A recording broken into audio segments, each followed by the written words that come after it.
every single thing that we do there to turn it developmental.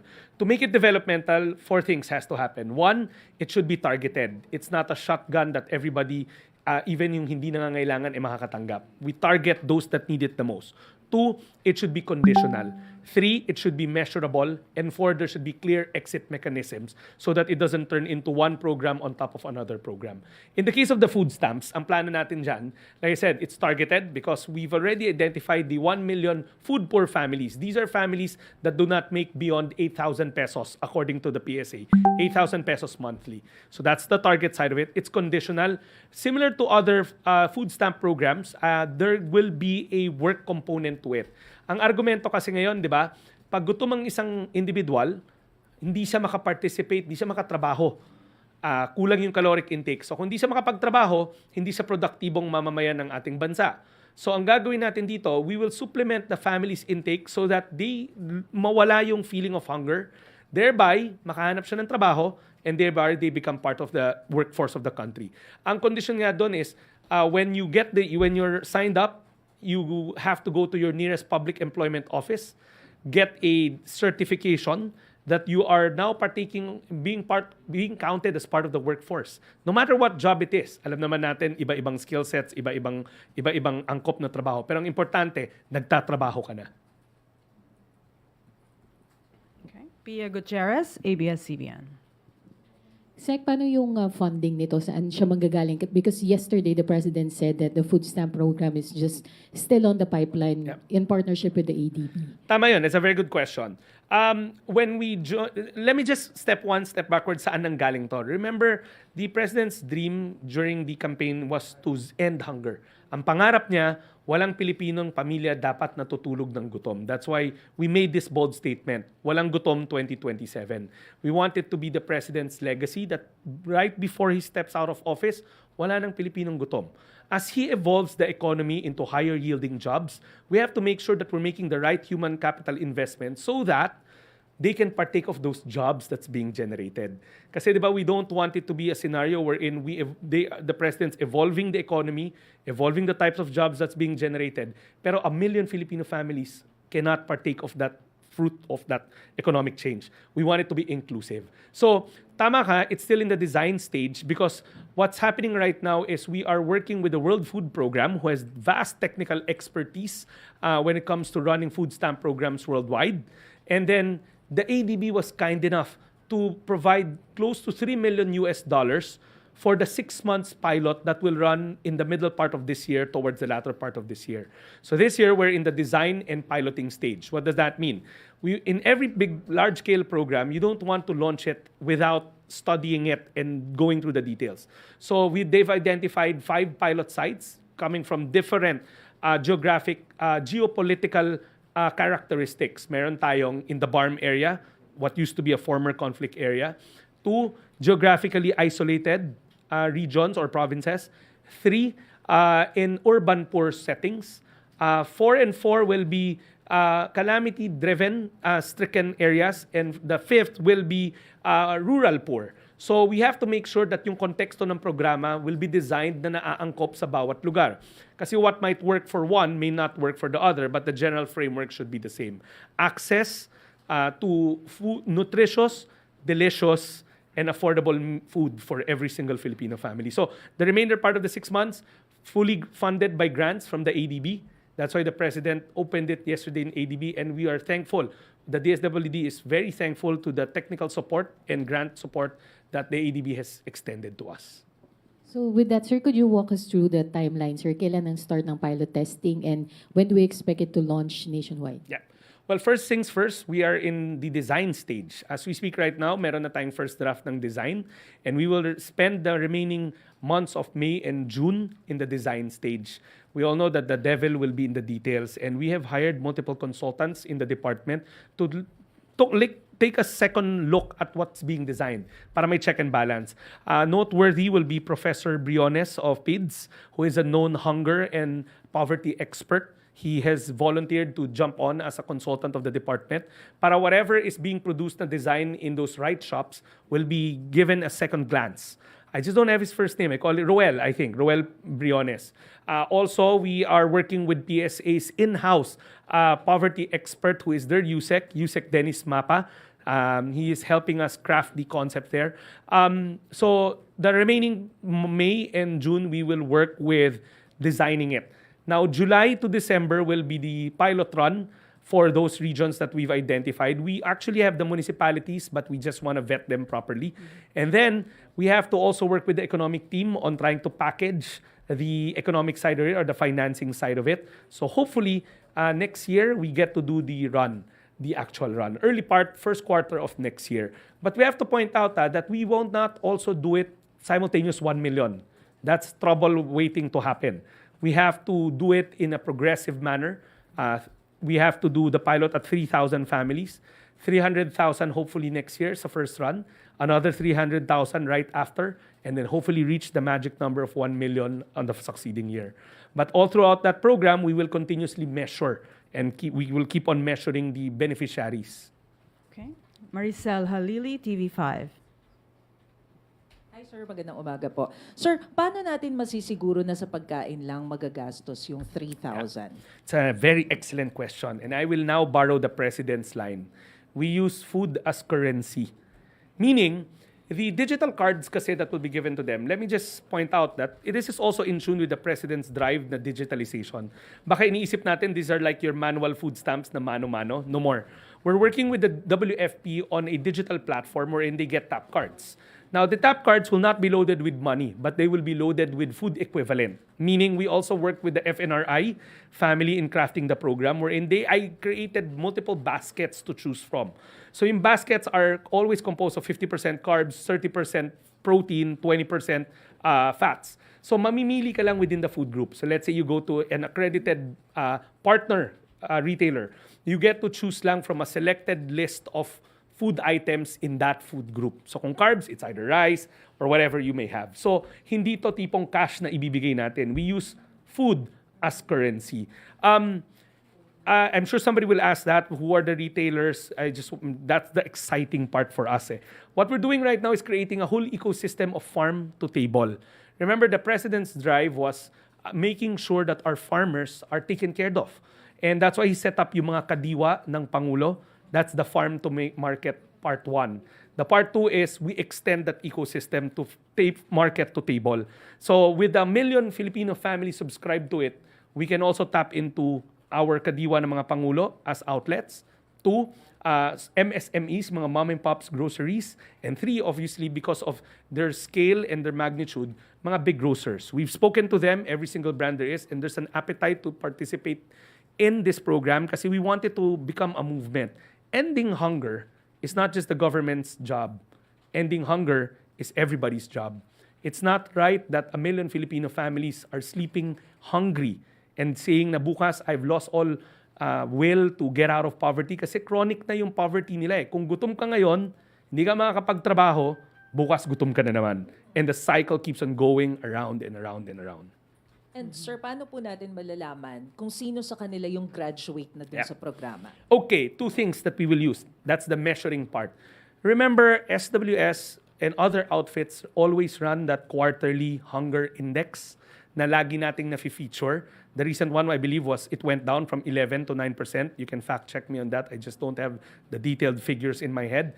We will obviously work with our survey firms to make sure that we're gauging the right things. On another point, in the design program, the 4-year life of the program is 4 years because listahanan, yung ginagamit namin para sa 4Ps na mga proxy means tests, are run actually every 4 years. So we can gauge, after 4 years, we can see if may progress sa kanilang, in fact, as early as 2 years, we can already gauge it. If they're moving along as we want, moving out of the food poor category, hopefully into the poor category. We always say that poverty is a long game. Hindi naman natin kaya, we want to end poverty pero hindi natin kayang sugpuin ang kahirapan overnight. Pero may mga low-lying fruits like ending hunger. We've asked so many people and it's doable. As early as 2 years, you can start gauging it according to literature. But 4 years is the graduation point because we can actually use our tools ng listahanan to gauge may characteristics yun eh. Remember sa Proximin test, what a poor person looks like, meaning yung tahanan niya, ganyan. We will use the same gauge as well as the other methods being used by other survey outfits out there or research outfits out there. Sir, last na lang. So, kapag sir nakasama na sila dito sa listahanan, hindi na sila pwedeng maging part ng No, ibang quite the program? contrary. We will use the same base, yung listahanan. Binaliktad natin, we got the 0, pinakamahirap, and looked for 1 million of them. Yung per capita nila is pinakailalim paakyat till 1 million is hit. And then, this will sound very technical, but this is the amount of effort we put into it. Working with PSA, merong Food Insecurity Experiential Survey, FIES ang tawag nila, FIES. Food Insecurity Experience Survey, if I'm not mistaken. There are characteristics also to what a hungry person technically looks like. So if i-filter natin yon, so we'll draw out the per capita na pinakamahirap from the bottom 1 million, and then isasala pa natin ulit dun sa filter that the FIES, that the PSA gladly gave us para makita natin kung talagang yung person na na-target natin mahirap. Now, there will be overlaps. Kasi remember, 4Ps is not your anti-hunger program. 4Ps was designed to keep our children in school at an early age. At ang conditionality niya is the the health side of it, to make sure that our children get the right barangay intervention sa barangay health centers nila. But it is not a hunger mitigation program. So this is actually complementary to it. There will be overlaps, pero hindi necessarily lahat sila the same. Because ang matatamaan dito malamang will be the poorest of the poor ng 4Ps, pero may mga mahihirap na wala sa 4Ps kasi they did not meet the condition. Wala silang anak, so and so forth. Okay. Nestor Corrales, Philippine Daily Inquirer. Good morning, Secretary. Secretary, how will the DSWD make sure that this food stamp program is sustainable? Where will the agency get the funds after the ADB grant for the pilot run? Yan, that's why we said it's in the design stage. The devil will always be in the details. We will get back to you. Number one, we are due to meet the finance managers of the government to explain the program to them. But off the bat, there seems to, and I cannot gauge it with absolute certainty kasi I belong to a different cluster in the cabinet. But ADB is very excited. They said it yesterday. They are very excited to work with us on this beyond the grant stage. And there's also appetite from our other development partners like World Bank. Diba? We've been working with them, the DSWD. They are also excited. They want to put in their inputs there. But more importantly, recently we met the UN resident coordinator, si Gustavo Gonzalez. And he said nga, there are other windows. We don't have to fund this solely by ourselves. There are multilateral windows out there that the United Nations can help us tap into so that the burden of carrying the program is not solely the responsibility of the Philippines. You have to remember, SDG 2, ending hunger, is a universality. The United Nations has been championing this. The President shares the same vision. So this is going to be a collaborative approach, multilateral in nature, not just solely by our own funds, but by the greater international community who wants to help us end hunger in the Philippines. Okay. Alexis Romero, Philippine Star. Secretary, so how do we ensure that we prevent leakages, especially sa list of beneficiaries, and ensure that only those intended beneficiaries will get those food stamps? That's why we're really spending a lot of time in the design and pilot stage. That's why itong remainder of the year, which is from now till December, we'll have to pilot and look at where potential leakages are. Siyempre sa design, sa papel, everything theoretically will look nice, but when you implement it, that's the time you catch the leakages. Leakages like what if they sell the food that they get? Yan yung mga bagay na that will be on the lookout for. That's why the design in the pilot stage is very crucial even for WFP. When they launched the same program in other countries like Mongolia, Indonesia, Vietnam, their programs were very successful. We also don't have to change the wheel, as the President told us. There are working models out there that we can copy, tweak a little so that we can adapt it to the terrain of the Philippines. But the design stage, again, is why we need to put time and effort. Hindi yung biglang nilaunch na lang. That's why we're spending so much months designing it and then piloting it. So how much is the total funding requirement for the food stamp program? Initially, we are looking at the first 11 billion for the 300,000. You can do the math. I just don't have the figures. But the total global, when it's running already, that should probably harp into 40 billion to include the administrative cost. But those are raw numbers. Please don't quote us on that. Kasi when we do the design and we do the pilot stage, may disclaimer ako lagi di ba? No, but that's the estimate of the department. That's the estimate. You can quote me on that. That's the estimate of the department. But when you run it in the design stage, you can see saan pa pwedeng mag-trim left and right. Because there will be economies of scale that we will try to exploit. Di ba? Remember, the kadiwa ng Pangulo is actually eliminating traders. So there are actually opportunities to be made there to cut costs. So the 40 billion is our rough estimate, the department's estimate. 11 billion, then 40 billion at its full scale. But when we actually finish the design stage, then we'll know the detailed peso and centavo. Okay. Alvin Baltazar, PBS. Secretary, magandang tanghali po. Secretary, kahapon parang medyo nabigla si Pangulo na parang wala pa pala tayong food stamp program dito sa Pilipinas. At sinasabi niya, effective yung food stamp program sa ibang bansa. Ano bang bansa yung mga nagpapatupad na ng food stamp program na sabi niya effective naman? At magiging effective din ba dito sa atin? Marami. Actually, US is the prime example. They have the SNAP program. Indonesia, most Latin American countries have it. In fact, in one of the Latin American countries that slips my mind, of all their social welfare programs, ito yung pinaka-popular. If I'm not mistaken, it's Venezuela. But Vietnam has their own program. Mongolia has their own program. Varying scale lang. But there's one commonality that I want to point out. It's really meant to protect the most vulnerable. You get all these shocks in prices that's beyond our control. But with such programs, kasi you will be able to insulate them, making sure that the most vulnerable gets the protection that they need. I just want to also talk about the features of the program. Yung digital side of it is something that's new. So maaring wala sa ibang bansa yun, kanila manual.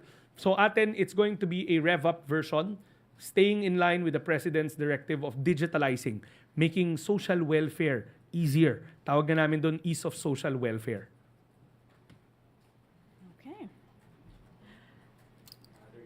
Okay. Oh, PI, are you on this issue? Another issue. Ay, sir. Okay, Jonel Maribotok. Ay, sir. Ano na po ang ginagawang preparasyon ng DSWD sa banta ngayon ng paparating na malakas na bagay, sir?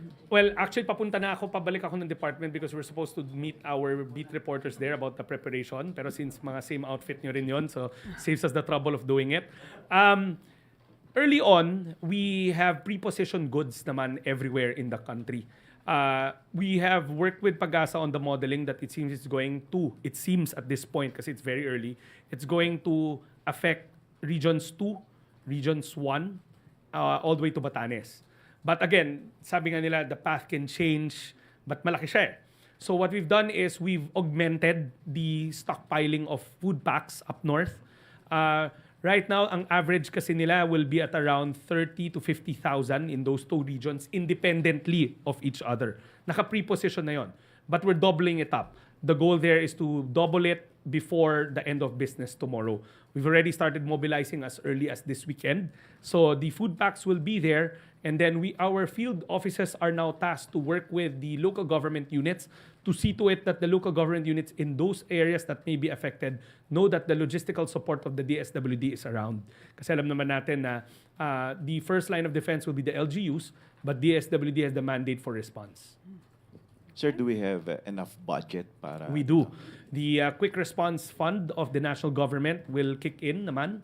Remember, in the Quick Response Fund natin, part niyan is preparedness, making sure that handa tayo even before the storms come in. Sa DSWD, we have a full department doing disaster response. It's not a one-shot deal na pag may bagyo lang dumadating. All year long, they do these type of stockpiling activities, identifying. When I was signed up, we were talking about hub and spoke. We're trying to expand our warehouse system. That's what we're trying to do. That's what we're utilizing now. The warehouse system ng LGUs or ng national government or ng mga national government agencies. Pinupuno natin yun all year round kasi hindi lang naman storm ang binabantayan natin. May mga iba pang sakuna na maaring dumating. In a regular day, hindi lang siguro napipick up ng media, na we respond to small-scale calamities, man-made or natural, fires, mga skirmishes, conflicts. So we do those, pero day in and day out, that's part of our mandate. Okay, Kathy Valente, Manila Times. Yes, good afternoon, Secretary. Sir, the DSW has issued po a cease and order desist against an orphanage sa Quezon City for alleged violation of law against child abuse, exploitation, and discrimination. May you get details po, ilan batang affected? Yeah. Is this an isolated case or may other orphanages pa tayong tinitignan? Okay. Glad you asked that. Isa pa yan sa mga, baka pagdating ko doon, sabi nila, hindi na nila ako kakausapin ng mga beat reporters kasi ng DSWD kasi sinagot ko na ng sinagot dito. And I promised them, una pa naman sila. Anyways, we are referring to the account of Gentle Hands Incorporated in Quezon City. Yes, we did issue a cease and desist order on the following grounds. Number one, as early as last Friday, I personally got complaints on the living situation inside the orphanage. There are 149 children inside. I personally went to inspect and see it firsthand kasi nothing beats me looking at it. Diba? Mahirap yung to rely on reports lang, written reports. So on a Saturday, I brought our team in the Standards Bureau together with our resident social workers to do our spot check. Remember, mandate ng DSWD na since we're regulating these social welfare development agencies, whether they're care facilities, responsibilidad rin namin to always monitor them. And spot checks, as long as may registered social worker, is allowed. So I went with our social worker Saturday afternoon at around 5 p.m. I myself saw the following things. One, the upkeep was not your most ideal. Nakakalat yung basura. Two, ventilation was an issue. Kasi ang nangyari dito, they overcapacitated the orphanage. It's a privately run orphanage. 80 lang ang rating niya, but they were running at 149 or 150 plus. 149 actually to be exact. So there, right there and there, maling-mali na yon eh. And the worst part of it all is we saw the fire exits and they were sealed or may mga grills. And that was not acceptable to us. That's a walking fire trap. So those are the three things. And one of the things that struck me, so it's overpopulated kasi they're running it beyond their allowed occupancy. Two, there are fire safety concerns. Three, the hygiene or the living standards are not to the standards of the department. And then four, more peculiarly, sa akin to, and this is what I saw, when I walked in kasi, there was a security guard, our social workers introduced themselves. We are social workers, kasi di ba sa spot check rules, dapat may social worker na kasama. I surely am not one. So, but you are deputized na sumama with the social worker. The guard initially said, hindi pwede. Kasi wala raw doon yung mga house parent, wala doon yung mga persons of authority, wala doon yung mga social workers nila, which is a no-no in such facility. Dapat at any given time, at alam to ni Daphne because she was a UNICEF champion, there should always be a social worker or a house parent inside. Now you're running an overpopulated facility nang walang social worker on hand. Meron sila pero wala on site. At the same time, yung house parent, wala rin doon. And all they had were, if I'm not mistaken, kaya ayaw ko papasukin, they only had 5 kasambahays who could barely answer. But you were running 149. So, it's a recipe for disaster. What if an accident happens and the fire exits are sealed? Diba? Right there and there, mali na nga kasi the ratio of adult supervision or professional supervision to the population, lagpas-lagpas na eh. But what struck me as something peculiar was, nasa door ako and ayaw ako papasukin. So, the social workers had to explain to the guard and to the kasambahays kung sino kami. A unsupervised white Caucasian male just walked out of the facility. So, ang point ko, if it's unsupervised, kasi ang reason bakit daw bago ako pumasok, kasi wala raw doon yung mga house parent, wala doon yung mga guardians, wala doon lahat. Eh bakit merong adult, male, Caucasian, just walking freely unsupervised. How do I know it's unsupervised? Kasi that's the same reason to me eh. So we finally got in, they escorted us in, and true enough, wala yung mga house parent, wala yung mga social worker. Then later on, dumating yung resident psychologist nila, child psychologist nila, then we engaged them. Ask questions, so and so forth. But sa akin, more than anything, the cease and desist order is anchored on our parent of the nation doctrine. We are supposed to take care and protect those that cannot protect themselves, especially children. So that's why we move for cease and desist, but giving them 20 days to answer our findings and also to fix whatever they need to fix. But in the interim, we have to protect the children. Now, as we speak right now, our social workers are on site to make sure that we work with the children, that they are properly handled. Diba? Siyempre, you just don't pull out. Our social workers know the protocol. So bottom line dito is, we are exercising our power to protect, to stand as parents of the nation, in this case, the parents of the children, because the child's welfare, well-being is the primordial driver of our social protection mandate. Ang importante sa amin is maprotektahan yung mga bata. Okay, one last question. Pia Gutierrez, ABS-CBN.